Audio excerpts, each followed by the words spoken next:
From the world of politics to the world of business, this is Balance of Power.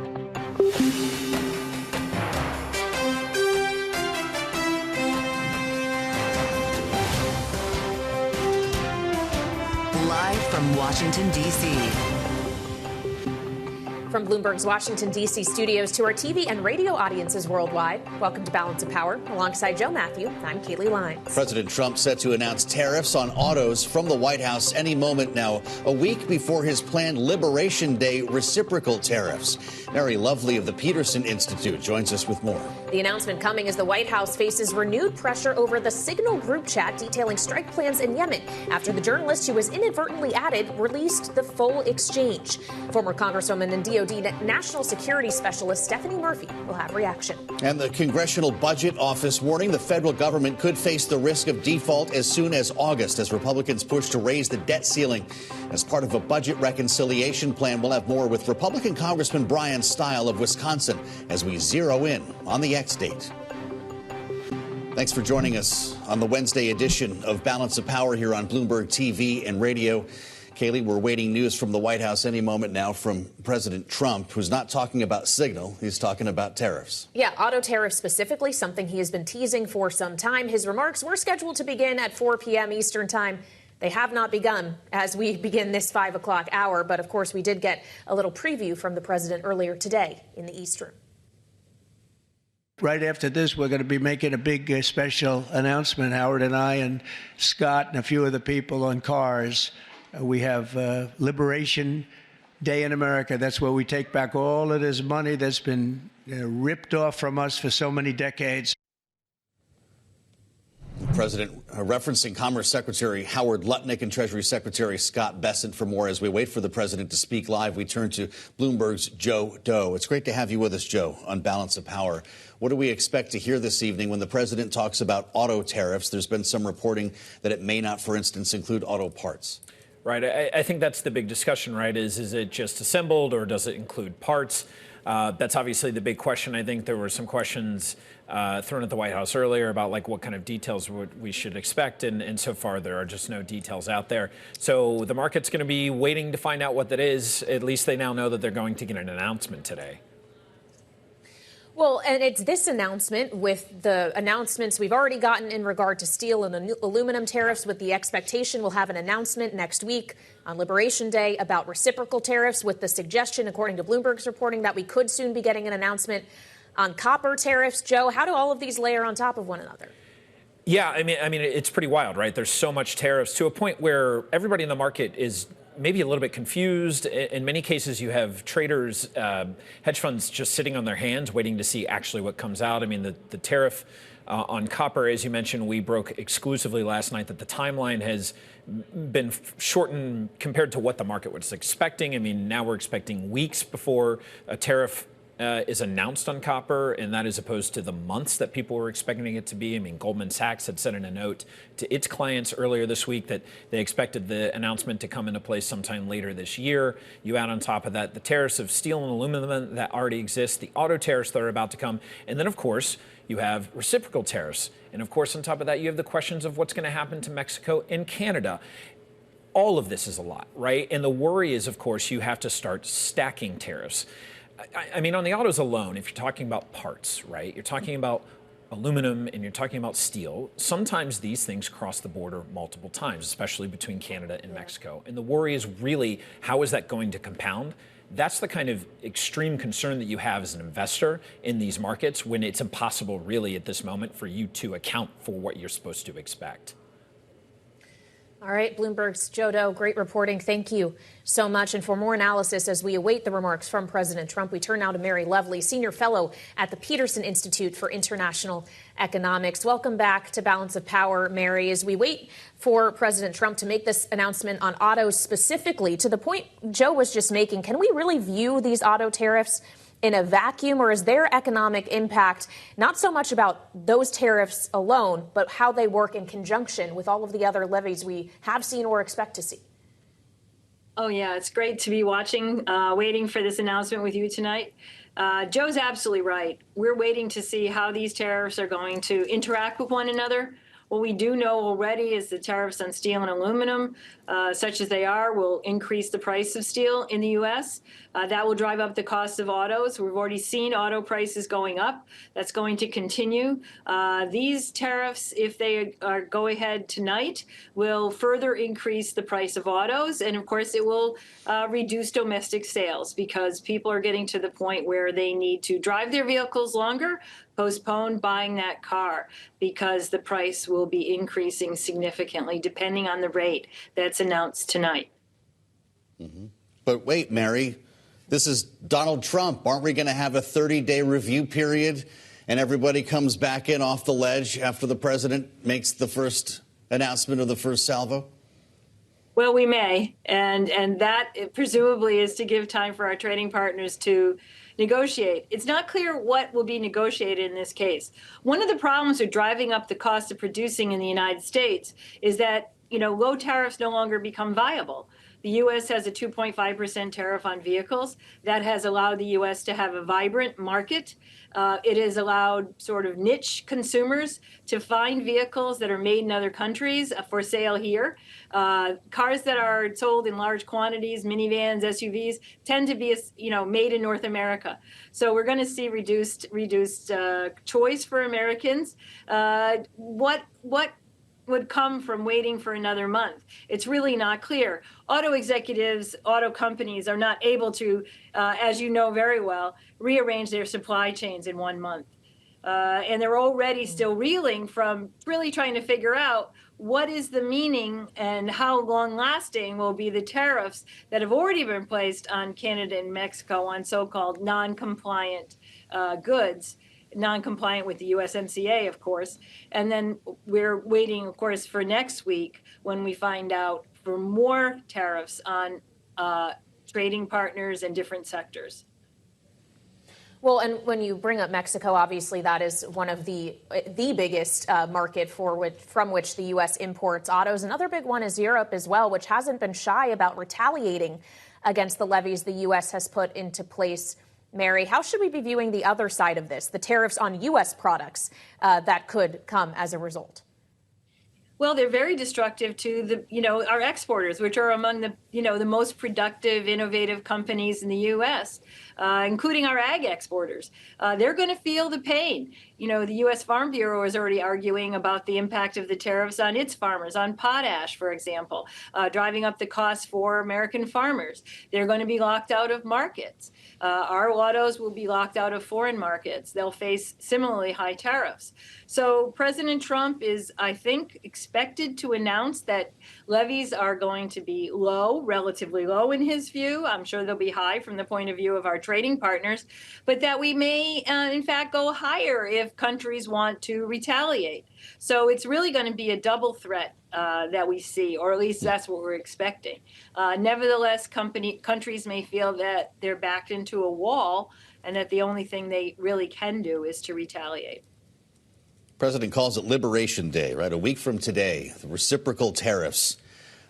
Mary, is there some truth to that if, in fact, this leads to zeroing out our trade relationships with partners in Europe, with our partners even here in North America? If that is actually the aim for other countries to take down their tariffs, is that, in fact, the definition of Liberation Day?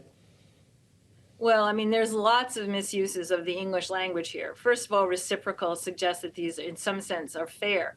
We have negotiated in good faith in the past with our trading partners. If there's new issues, we should negotiate them.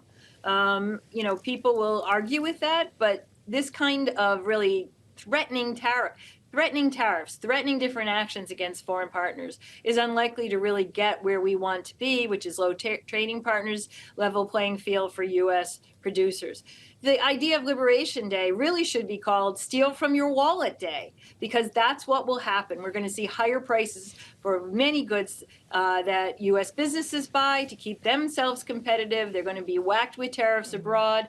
We're going to see U.S. households paying higher prices on all types of goods. Today, we're discussing autos. Next week, we'll probably be discussing some other product. Mary, just when we consider the wallet impact, how much are you expecting the kind of front running of the tariffs, the pre-purchasing that businesses have engaged with in the expectation that tariffs are coming to build up inventories? For how long can that offset some of the immediate effects of these, what will ultimately, assumably, become price hikes? Yeah, we have definitely seen front running by U.S. Retailers and even companies stocking up on essential supplies. The ports have been busy. It can't go that far. You know, there's a limit to how much warehouses can hold, how much working capital companies can tie up in inventory. And of course, for retailers, there's changes in preferences and in demand. Right now, retailers are trying to stock up for the back to school season. That means that, you know, these tariffs will hit before they stock up for the Christmas season. So there's really a limit to how much. They're trying to minimize the damage as best they can, but there's no such thing as a free lunch here. It's going to be costly. And of course, that will end up as tariff revenue, which will most likely be used to offset President Trump's extension of the tax cuts. And that is, of course, a big shift in the burden of who pays for government services in this country.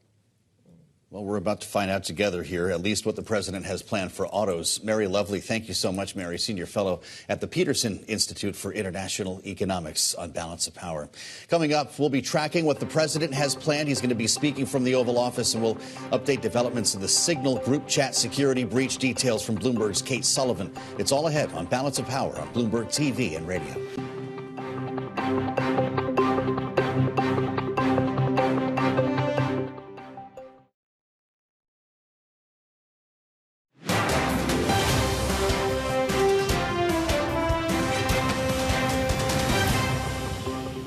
I noticed this morning, out came something that doesn't look like war plans. And as a matter of fact, they even changed the title to attack plans because they know it's not war plans.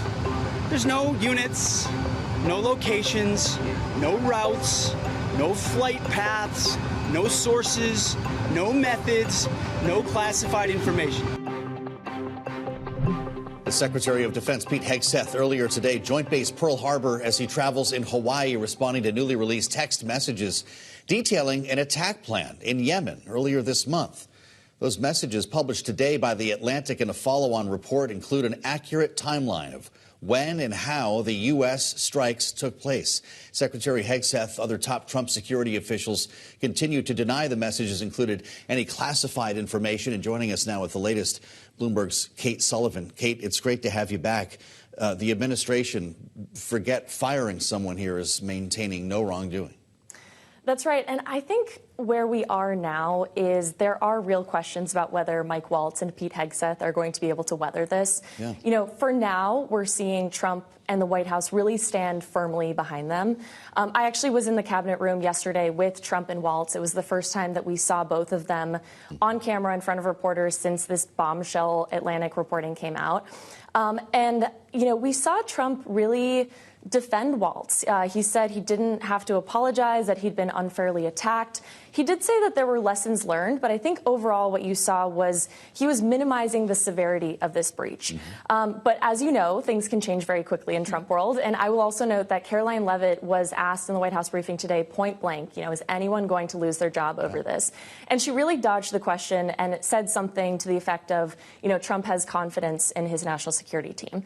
But pressure is building. And, you know, the last thing I would say is just that Senator Roger Wicker, who's the chairman of the Senate Armed Services Committee, became the first Republican to really call for an independent investigation on this. So I think, you know, a lot to watch there. But I guess the question becomes, what can an independent investigation actually mean in terms of bringing any kind of consequence? Because if the president's not going to accept a resignation letter, is there any other means through which anyone will face anything related to this? And speaking of the president, he is speaking right now at the White House on those auto tariffs that were promised. Let's listen live on Bloomberg TV and radio.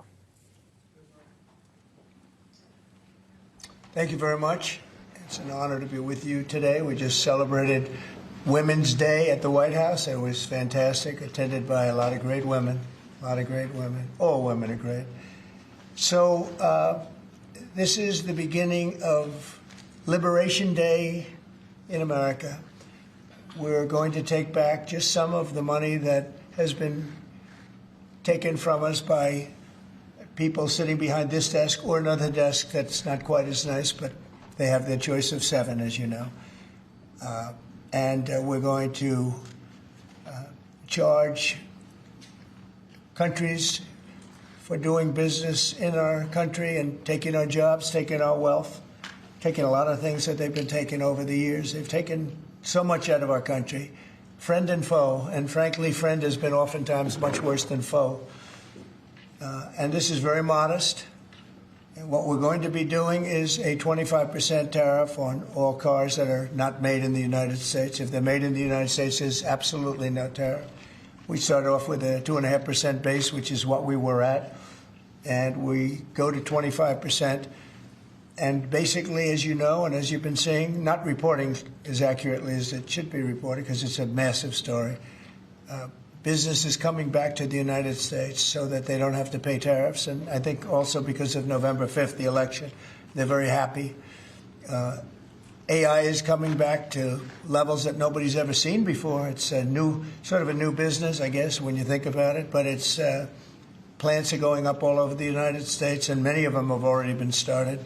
We're getting early electricity taken care of. We're getting permits very quickly for them, and we're going to make their life very happy. They're coming in with tens of billions of dollars. Individual plants will cost 10, 15, even $20 billion. We're going to let them build electricity generating plants along with their plant, and they can't even believe it. And we're going to get them very quick permits, as I've done always. I did that in Louisiana with 2 LNG plants. I got them one permit in 1 day after waiting 14 years, and the other one in 1 week after waiting for 12 years. But this is very exciting to me. This is the automobile industry, and this will continue to spur growth like you haven't seen. Before I was elected, we were losing all of our plants. They were being built in Mexico and Canada and other places.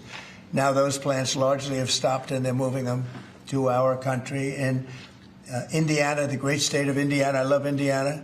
Honda is building one of the biggest plants anywhere, and they've just started. They wouldn't have done it without this. In all cases, they wouldn't have done it without what we're doing. So we'll effectively be charging a 25% tariff. But if you build your car in the United States, there is no tariff. And what that means is a lot of foreign car companies, a lot of companies are going to be in great shape because they've already built their plant. But their plants are underutilized, so they'll be able to expand them inexpensively and quickly. But others will come into our country and build, and they're already looking for sites. They're looking for mostly sites. They don't want to take the old buildings that are empty and falling down. They want to build new, and there's tremendous action. There is likewise for other companies and countries, like the chip-making process. Your chip bill was a disaster done by Biden. All he does is give tremendous amounts of billions of dollars to chip companies that will do nothing with the money. They're not going to use the money here. They're going to just keep it. They have plenty of money. The one thing they have is they have a lot of money. In our case, all we're doing is saying you can't come in unless you build here. And the largest chip company by far is manufacturer from Taiwan is building here, and it'll give us almost 40% of the chip market just with that. They're spending almost $200 billion in the United States to build a plant, and they've almost started. They'll be doing much of the work in Arizona. So we have a lot of exciting things, but to me, this is one of the most exciting. Now, outside of one specific day, and that's Liberation Day. That's the real Liberation Day of America, and that's going to be in April 2nd, and I look forward to it. We'll have a little news conference. We'll talk about it, but this is very exciting. So we're signing a executive order today that's going to lead to tremendous growth in the automobile industry.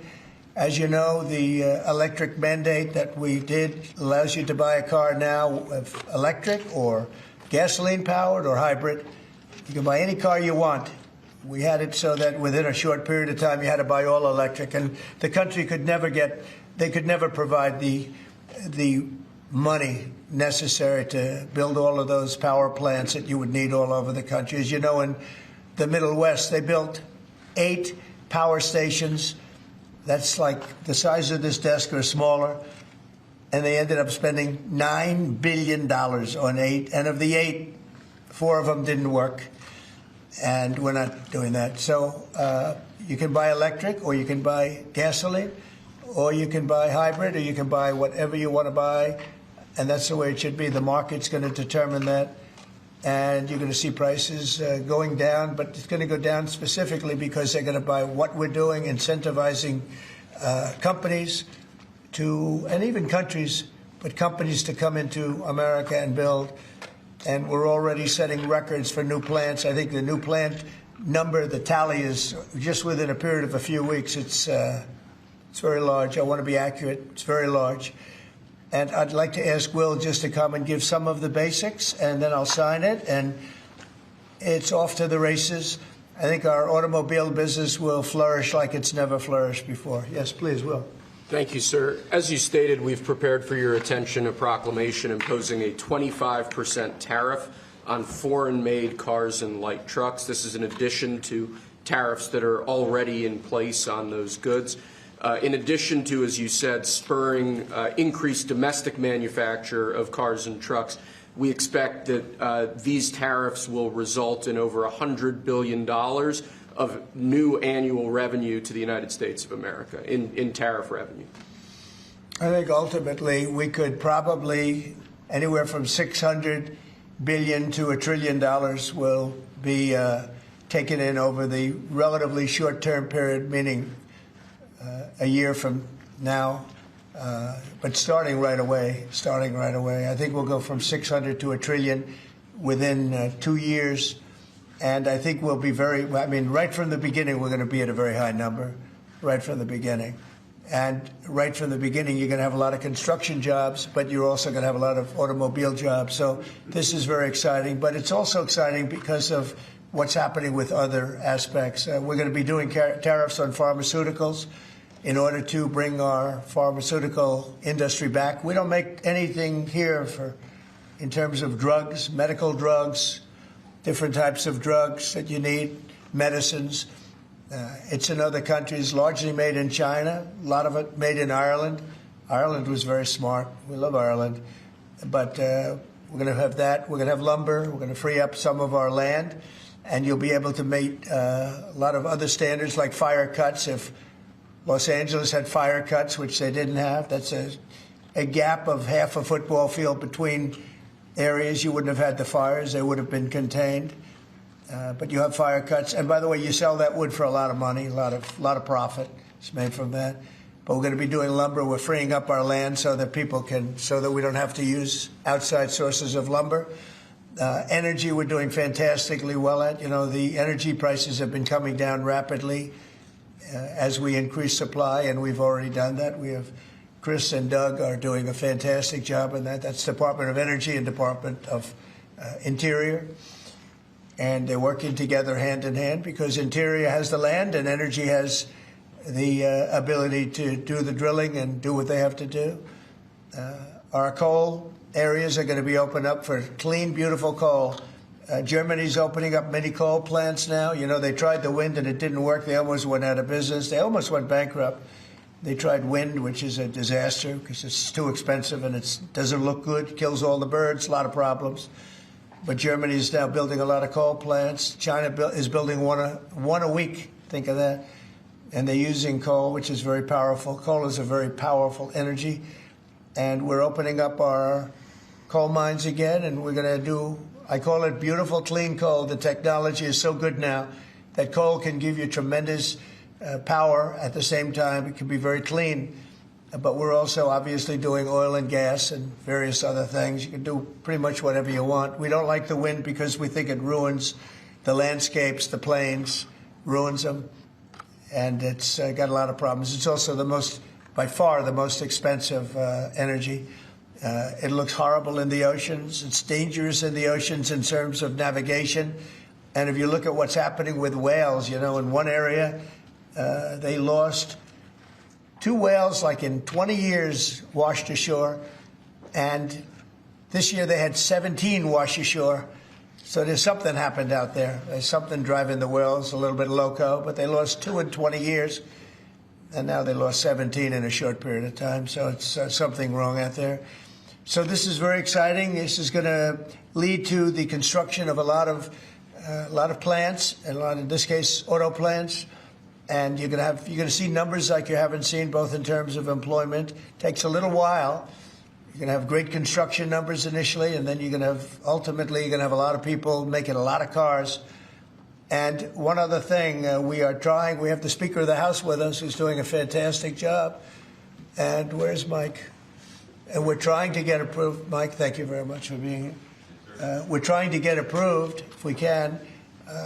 If you borrow money to buy a car, you're allowed to deduct interest payments for purposes of income tax, but only if the car is made in America. So if the car is made in America, you get a loan, you can deduct the interest. That's a big saving.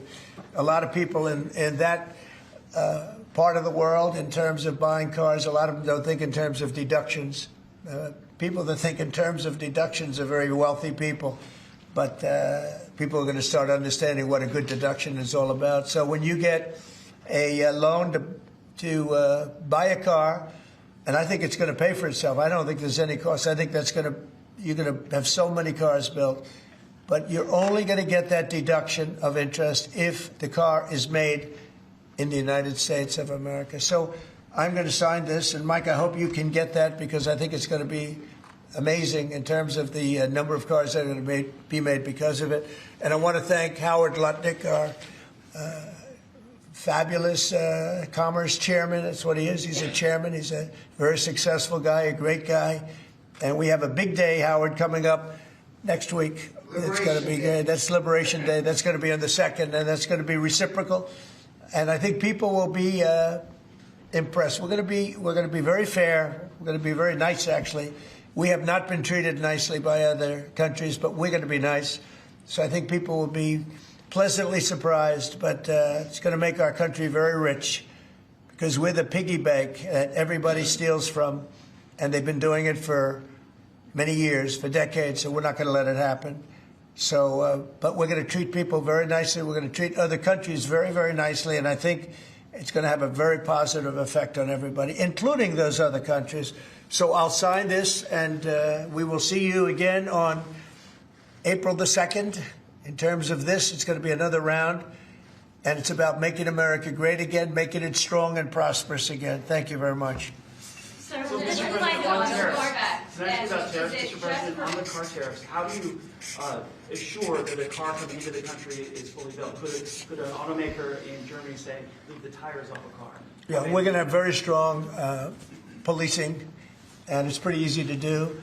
If parts are made in America and a car isn't, those parts are not going to be taxed or tariffed.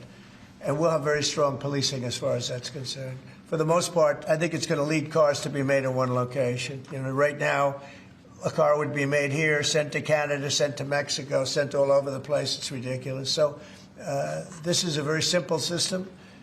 And the beauty of the 25, it's one number. It's not up or down depending on the cost of the car. It's one number. And that number is going to be used to reduce debt greatly in the United States and to build things, reduce taxes. I mean, basically, I view it as reducing taxes and also reducing debt. And within a fairly short period of time, I think we're going to have a balance sheet that's going to be outstanding. Yeah. How do you assure Americans then that this will not cause a long-term increase in prices? Well, look, I think we're going to have a market the likes of which nobody's ever seen before, not in this country. You know, we had the best market ever in my first term. It was the strongest market ever, the best economy ever.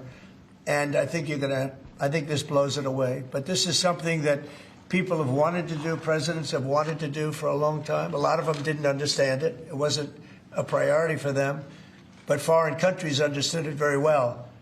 And they've really ripped us off at levels that nobody's seen before. But that's not going to happen. Mr. President, is this for today or on April 2nd, the auto tariffs? Say it? Do these auto tariffs go into effect today or on April 2nd? They go into effect on April 2nd. We're signing today. It goes into effect April 2nd. We start collecting on April 3rd. Mr. President, any more sectoral tariffs that are coming in on April 2nd? What does that mean? Any more tariffs on any other sectors on April 2nd, for example, chips or pharmaceuticals? Not then, but we will be putting a tariff on lumber. We, as you know, have a tariff already on steel and on aluminum of 25%. and we're taking in tremendous amounts of dollars. More importantly, our steel factories and aluminum factories are roaring. They're starting to roar. They're building new ones. I just heard from Nucor, which is a big company, a very big steel company, and they're building a massive plant for steel that they wouldn't build without this. So you're going to see things that are going to be actually amazing. And I think you already have. You know, we've had some news conferences where I can't have enough. They want to do news conferences where they announce they're going to spend $20, $30, $40 billion. But Apple, as an example, is spending $500 billion. Okay. Any other? On the Signal chat, Senator Roger Wicker. Hold on one second. Yes. Go ahead. Reciprocal tariffs next week. Will those be immediately effective April 2nd on all countries, or will you focus on the worst offenders? No, we're going to make it all countries, and we're going to make it very lenient. I think people are going to be very surprised. It'll be, in many cases, less than the tariff that they've been charging us for decades. So I think people are going to be very, very surprised. Why is that? Auto tariffs, I think they'll be pleasantly surprised. I don't know. I think we're trying to keep it somewhat conservative. And on these auto tariffs, we saw obviously the NASDAQ 100 go down 2% at close, S&P 500 down 1%. What are you concerned about that market reaction? Today? Yes, sir. I didn't say that. I want to see the jobs. I want to see that'll all take care of itself. That could take care of itself in 1 day, 2 days, or 1 week. Are there any conditions under which you'd remove these auto tariffs, sir, or is this permanent for the rest of your term in office? Oh, this is permanent, yeah, 100%, yeah. Are you on the tariffs, sir? Did Elon Musk advise you at all on these auto tariffs? No, because he may have a conflict, so we don't talk. I've never talked to him. Elon's amazing. He's never asked me for a favor in business whatsoever. I'm actually a little surprised by it. I might do it, I might not do it. I do what's right, and he'd want me to do what's right. No, he's a patriot. He has never, you know, these are big deals we're talking about. This is probably nothing like this. And I've never had Elon come and say, would you do me a favor with the mandate or the electric mandate or anything. He's never asked me for anything. Sir, also, what's your response to Republican lawmakers who have said today that your administration should take more accountability and not downplay what's happened with Signal that we've seen in these messages today? Well, I don't know about downplaying. The press upplays it. I think it's all a witch hunt, that's all. I think it's a witch hunt. I wasn't involved with it. I wasn't there, but I can tell you the result is unbelievable because the Houthis are looking to do something. They want to know, how do we stop? Can we have peace? The Houthis want peace because they're getting the hell knocked out of them. It's been very, very strong. The Houthis are dying for peace. They don't want this. And they're bad. Look, they were knocking ships out of the ocean. You know, we had in the Suez Canal, they only have about 20% of the ships going through. They have to go through a different way, which takes weeks of travel. And that really affects commerce. But the Houthis have been hit hard, and they want to negotiate peace. But I don't think they're quite. I don't think they're quite ready. Classified that was shared? Say it? Do you still believe nothing classified was shared? Well, that's what I've heard. I don't know. I'm not sure. You'll have to ask the various people involved. I really don't know. I can only tell you this. You know, you don't want to talk about it. The Houthis have been horrible to the world. What they've done, killed a lot of people, and knocked down a lot of ships and planes and anything else. You know, it's not just the ships. And they have been hit. They have been hit harder than they've ever been hit. And they want us to stop so badly, and they've got to stop. They've got to say no mas.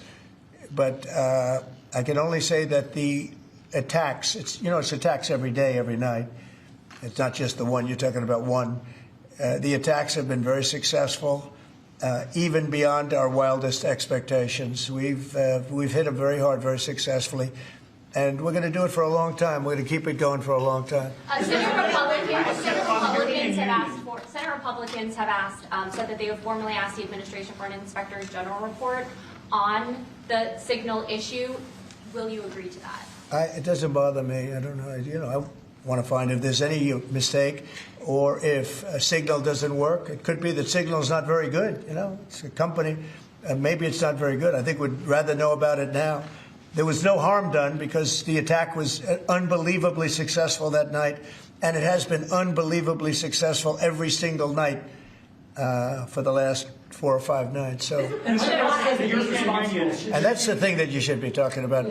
This is something that should have been done by sleepy Joe Biden, but he was asleep at the wheel, other than when it came to stealing money, of course.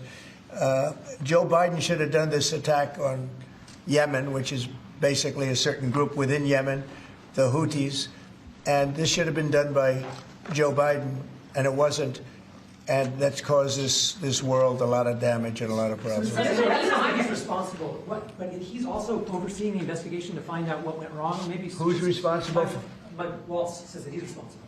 Well, yeah, Mike Waltz, I guess he said he claimed responsibility, I would imagine. Had nothing to do with anyone else. It was Mike, I guess. I don't know. I was told it was Mike.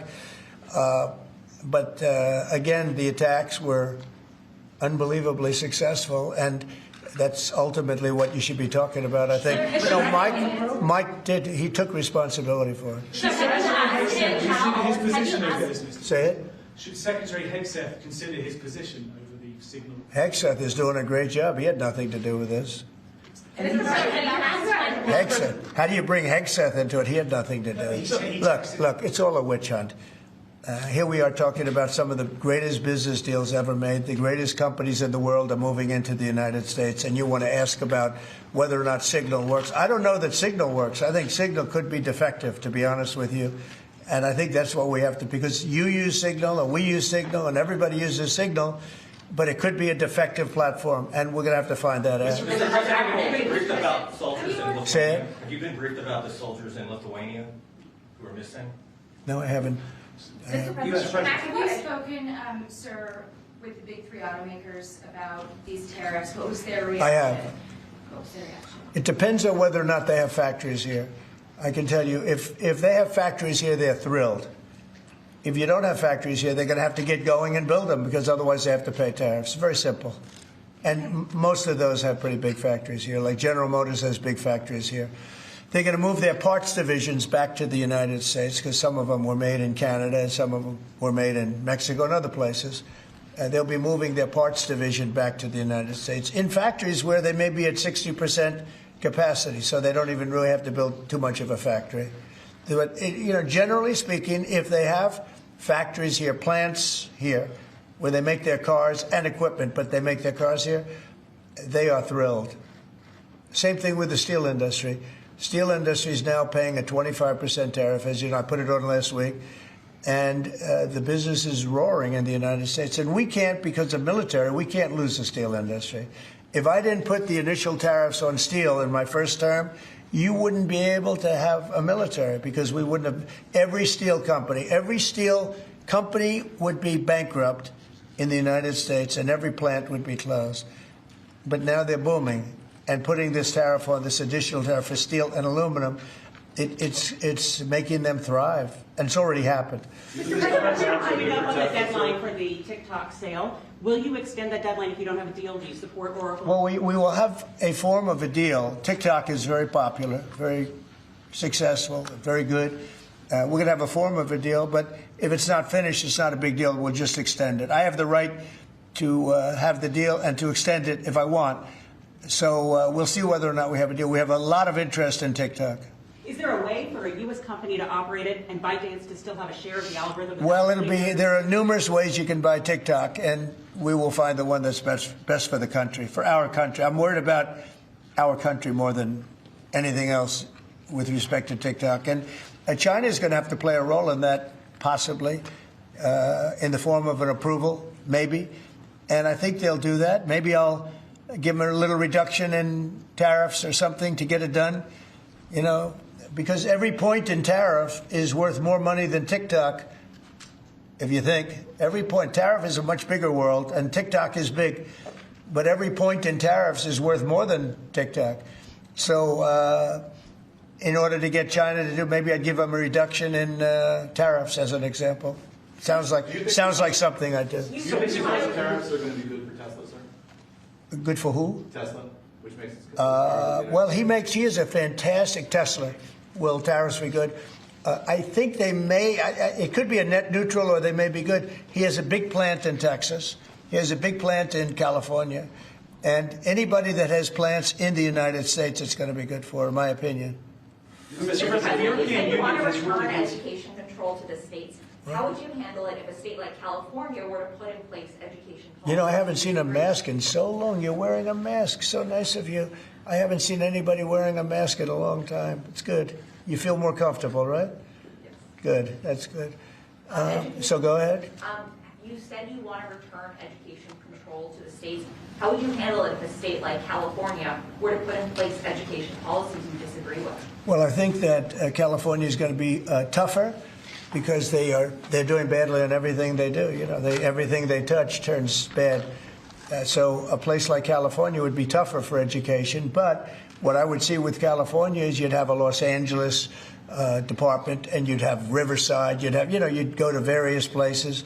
And I think you'd have some great areas in California, and then you'd have some, like everything else, it doesn't work so well. But ultimately, I think it would be very successful. I think in New York, as an example, you'd go to Long Island, Westchester, you may have Nassau County, Queens County. You break it up in certain ways so they'd have maybe 5 departments. You know, because of the size, they'd have 5 departments instead of 1. A state like Iowa, you'd have 1. And, I mean, they're just chomping at the bit to get going. So many states are chomping at the bit to get education, and it's going to happen fast, to get the education.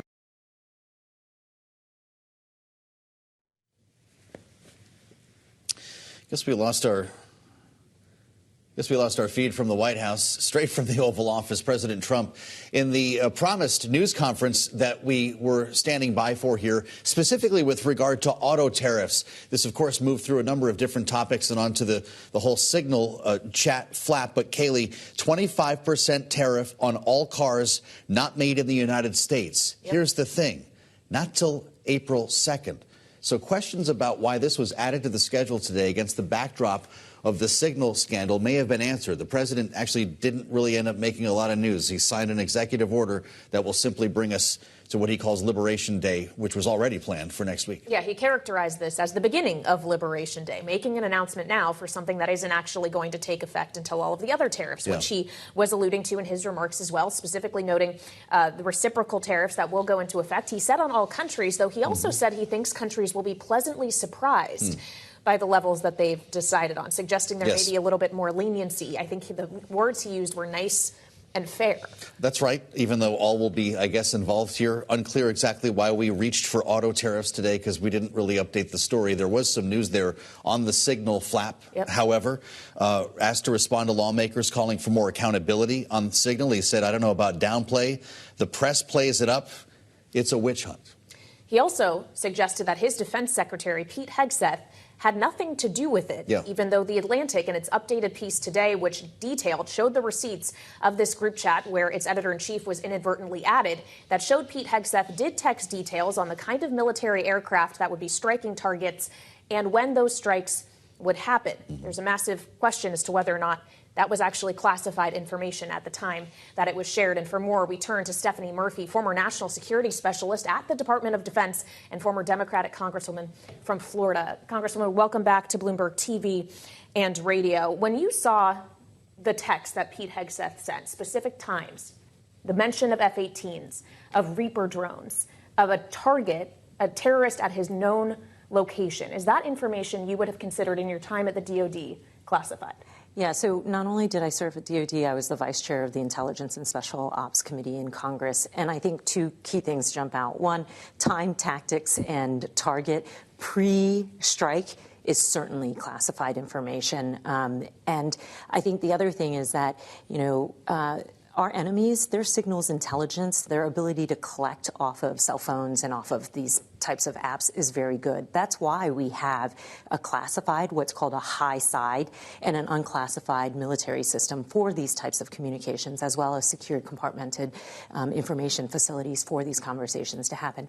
Having this conversation on Signal is incredibly unusual would be putting it lightly, but actually it's very serious because it puts the lives of the men and women who are sent to carry out these missions in danger should the enemy have gotten that information. What do you think of the response from the White House here, and specifically the president's posture, as we just heard him asked about this? Do you still believe nothing classified was shared?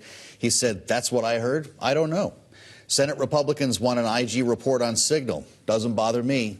Asked about Hegseth, as Kayleigh just said, had nothing to do with this. It's all a witch hunt. This idea of kind of brushing it off. is going to have what effect on the American people might be concerned about this? Well, this is a typical tactic of this administration, which is to deny and deflect and not to admit any wrongdoing. And I think that's why you're seeing a heavy pushback, calling it a hoax, saying it's a witch hunt, knowing full well that the American people mostly don't really know how military operations are coordinated. So they don't have the set of experiences to know that this was out of the norm and possibly criminal for it to not have been on a government platform. Nor would they really be able to understand it. And so long as they get their message out that it's no big deal, it's a way of gaslighting the American people on this issue. Well, the president and those close to him have been arguing it's not a big deal because the attacks were successful. No military airmen and women were actually hit or anything like that, is their argument, that this actually turned out okay. Is it actually about the specific strikes that happened earlier this month, or is it about the implication of this kind of communication and what it could mean for national security moving forward in future episodes? Well, so he's leaning into the part that he thinks the American people will be for, which is they got the bad guys. But the part that the American people should focus on is the accountability and transparency element, as well as whether or not Secretary of Defense still has the faith and confidence of the men and women that he's sending into combat when they know that their operation might be compromised before they even get to the strike zone. The idea of an IG report or a congressional audit, is this something you see happening with a Republican majority? Would Senator Wicker, for instance, who has clearly had some issues with Pete Hegseth's performance here as Secretary of Defense, be the one to trigger that? But the IG investigation shouldn't be about the platform that they shouldn't have been using in the first place. It shouldn't be about Signal. It should be about the process that they engaged on to coordinate this military strike and the decision to use Signal, which is not an approved platform. How about an audit into what happened on Signal? An audit into what happened is what would be appropriate, but it seems unlikely given the Republicans' tendency to just do as the president tells them, as opposed to behaving as a co-equal branch of government. What are the implications for our partners internationally that share intelligence with us? Do you have an expectation that that intelligence sharing may actually change in nature if they can't trust the U.S. with classified information? I think this is just one more strike against the confidence that our allies have in sharing intelligence with us. And I think that began with some of the people that were selected to be a part and privy of our intelligence information. But clearly, this kind of breach is going to give them even more serious pause.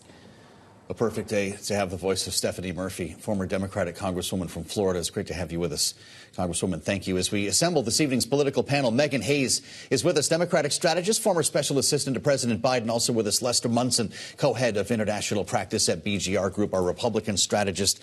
Megan, we'll start with you here and your thoughts on what we've learned just today alone with this additional reporting from The Atlantic that includes the actual texts. It's interesting to hear the president suggest that Pete Hegseth had nothing to do with this. He's the one who pressed send. He also is the one who broke the law. He is the one who shared classified information. And they can say until they're blue in the face that the information is not classified. Anyone with a brain and anyone who is reading this knows that this information is classified. And if they deem it as not classified, I would like to know what exactly they think is classified. This talks about who we're bombing, when we're bombing, and how we're bombing. Yeah. Okay, so Lester, weigh in here. The administration argues this wasn't classified. The operation was successful, no harm, no foul. What do you call? Well, it does seem obvious that there are problems with sharing all this information on a platform like Signal. They shouldn't have done it. It was a mistake. I hope they don't do it in the future. There probably should be consequences for this. I want to also say that Mike Waltz, the National Security Advisor, is a very good public servant who has demonstrated that over his career. And that, frankly, we need him in this administration. He is a voice of reason and a very good servant of the people in a critical job. Democrats are looking for a scalp. And the reporting today, some of the conventional wisdom, if you read the tip sheets in Washington, is MAGA might have it out for Michael Waltz because he's the old line, traditional defense hawk Republican. Does that work against him here? I don't think so. I think because the president does have confidence in Mike Waltz, despite this episode, he is very good at his job. He has relevant experience. He was in combat. He was in Congress. He knows how the system works from a bunch of different angles, and he's a very important person to have there. Well, he may know how the system works. He doesn't seem to have a good answer as to how exactly he inadvertently added Jeffrey Goldberg to this chat. He was asked about this on multiple times on Fox last night with Laura Ingraham, and he didn't really have an explanation other than saying Elon Musk and fine tech minds are looking into this. Megan, you worked in messaging in the Biden White House. What do you make of the messaging and the lack of cohesive messaging from all of these characters involved? Right. He made a mistake and he owned his mistake. What else are we supposed to do here? He inadvertently clicked someone's name on the Signal chat. We all have put group chats together and know that's how it's done. He made a mistake. He owned it. The problem here is that there was classified information shared by Pete Hegseth. Mike Waltz is not the problem here. Pete Hegseth is the problem. He is also leading an agency of millions of people in our defense agency, and he's woefully incompetent. He shared details, and he is doubling down every step of the way here. This is the incompetence here is just rife with problems. Our allies and enemies here see a huge, massive breach with our security and are going to take advantage of that. Well, so what's the fallout, if any? Elizabeth Warren was on Bloomberg earlier today calling for Pete Hegseth to resign. Is anyone losing their job here? Well, we'll see. I don't think it's going to be Pete Hegseth, who I know also has the trust of the president. I don't think it's going to be Mike Waltz. Okay. But find a staffer maybe who set up this Signal chat? Well, perhaps. And there should be an investigation as to why this was done. And I think this also highlights another issue, which is in this administration in particular, policymakers need a way to communicate with each other on a minute-by-minute basis. The idea that you have to go into a skiff is problematic in this administration when they are making a lot of decisions hour by hour with people all around the world. And we do need to find a way for these policymakers to communicate in a secure manner. So just on that, I worked in the administration. They do have a way to do it. They all have military aides. They have secure phones in their offices. They have secure high-side systems. They have a way to do it. They chose not to do it. They are using their personal devices on a Signal chat, which is unclassified. They are lazy and incompetent and did not take the extra step to communicate the classified information. Well, so when we consider the obviously very heated rhetoric around this on all sides, as the Trump administration is saying that this is really just a media hoax. We just heard the president saying this is being upplayed as he was trying to announce tariffs that won't actually even take effect until next week. This administration, by and large, to your point on things moving fast, has been able to keep the news cycle going, and the flooding of the zone has been quite successful. Is this where that success ends if they can't get the cycle to pivot? Well, I think the cycle probably will pivot, and clearly, this press conference today was an effort to do that. This administration is like the opposite of a biohazard lab. It is the high pressure zone. They are pushing everything out of the White House so nothing can get in, and they're going to keep doing that. It's worked for the last 2 months. By and large, the president's popularity is very high. The opposition party popularity is very low. So it is working, and I expect them to continue doing it. A lot of Democrats on the Intl committee in a second day of hearings today. The House side showed up with massive printouts of the text messages that we're referring to here, put them on easels, complete with the emojis. What do we think of the fist and the POW, the fire, the American flag? Okay, Joe, flex? You do not put the American flag next to the flame. Okay. I'm sorry, that is the wrong sequence of emojis. People might think you want to burn the flag. I don't think you want to send that flag message. etiquette. I personally never do that. Does this tell us something about the people who are communicating, though? In all seriousness, it looked like a high school chat if you were just stumbling on this. Yes, they're unserious people who are not competent to do their jobs. I mean, that came out during the hearings if Democrats just didn't have any power to not get them confirmed. I mean, Pete Hegseth is proving over and over again he's just not competent to be the defense secretary here. All right. From emojis to classified information, Lester Munson and Megan Hayes, our political panel this evening. Thank you both so much for joining us. And, of course, for more coverage of this and also of the tariffs that the president just announced, as always, you can find it in the Washington Edition newsletter, on the terminal and online. But we do still have to wait a full week until those tariffs take effect on so-called keep in mind, Day. this is still April 2nd, so we'll meet you next week when it comes to the tariffs and back here tomorrow with what I'm sure will be another doozy in Washington. Thanks for being with us. This is Bloomberg TV and Radio.